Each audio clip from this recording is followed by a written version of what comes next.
با مقصد آگاهی پیدا نمودن از وضع سلامتی زخمیانی که پس از درگیری‌های مسلحانه روزهای 28 و 29 اپریل در بیمارخانه مرکزی شهر اصفهان بستری گشتند، راهبر ولایت سوغد و دیگر شخصان مسئول با این مؤسسه توبتی تشریف آورده نخست با پیوندان آنها واخوری نمودند. ضمن شناسایی با وضع سلامتی جراحت برداشتگان که دوام یک هفته این جانب تحت نظارت دکتران قرار دارند، از جانب رئیس ولایت سوغد به هر کدام آنها از 10 تا 20,000 سومانی کمک پولی ها از نام اساسگزاری صلح و وحدت ملی پیشوای ملت پرزیدنت جمهوری تاجیکستان محترم امالی رحمان سپرده شد. اظهار باوری کرده شد که دولت و حکومت برای تفاوت پوره آنها تمام شرایط ضروری را فراهم می‌آورد.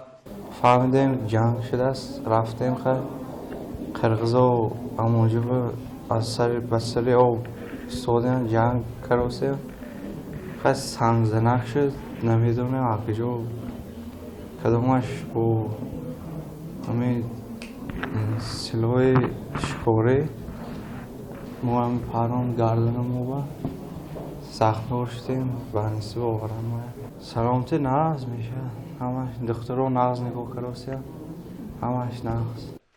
با گفته سردختور بیمارخانه مرکزی شهر اصفهان طیب‌الدین محمدوف از اولین روز زده‌خوردها نزدیک 100 نفر شهروندان جراحت‌های گوناگون جسمانی برداشته 65 نفر آنها در بیمارخانه مرکزی شهر اصفهان بستری گشتند.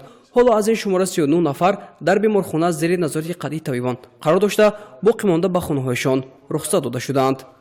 پورا رایگان است، هم دورباری که از طرف وزارت تندرستی جمهوری تاجیکستان و هم از طرف ریاست تندرستی ولایت سوغد اینچنین از طرف حکومت جمهوری تاجیکستان پورا با دورباری‌ها تجهیزات تامین کرده شده است. اینچنین 3 محل خوراک رایگان تقسیم کرده میشه. زنها و کودکان در بیمارخانه قرار ندارند تا بعد این با زخم آتش نشان زخمی نشدن و بستری نگردیدند.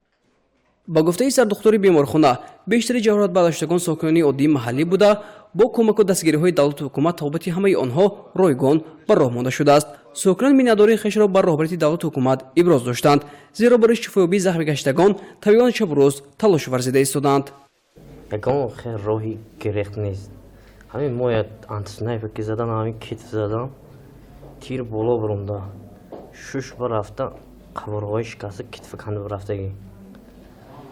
رانی شده جای گرفت نیست. دانی دایره وقتی بزرگی گذاشتم. جنگ ما 100 سال نمیخوایم. یگان خیلی ما جنگجوی نیستیم. ما همین طرفداری صلح. همین که واقعا نمیفهمم.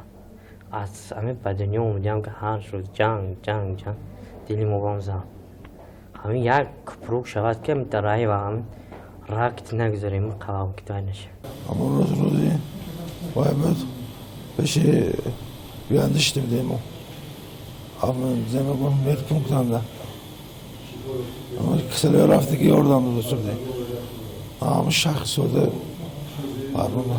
اما اشتگی بود. 10 کس اشتگی بود. ادون 10 کس من برسید. سستانه وازمین بود. تاخ شدم بود. درست نیست سستانه ناقص. ما از سرش بودم. تجربه سنگ شپکم شد. با تیر همون روزم یه روز پیش تیر کشوده بودم. تلفنمون نکشود تیر. اینترنت میبینی فقط با نابروتی قبض است. نیکس نوحق بابو. باید قید کرد که بهره برقرارسازی سلامتی ساکنان متخصصان ورزیده ساحه طب در مرکزی ولایت و شهر اصفهان جلب گردیده بیماران با داروری ضروری و 3 محل خوراک گرم پوره تامین میباشند. برای کمک به عائله‌های 19 نفر هلاک شدگان و 87 نفر زخم برداشتگان در مجموع 3 میلیون سومانی کمک پولی ها روانه گشته است. سنم جتر خود خورد دار اثر کم نمیداند خورد بیت بچه دور خانه با نگفتاد من الان گشته بودم بعد فهمیدم موندم بعد اومدم 4 روز اومدم شدم فهمیده میگم.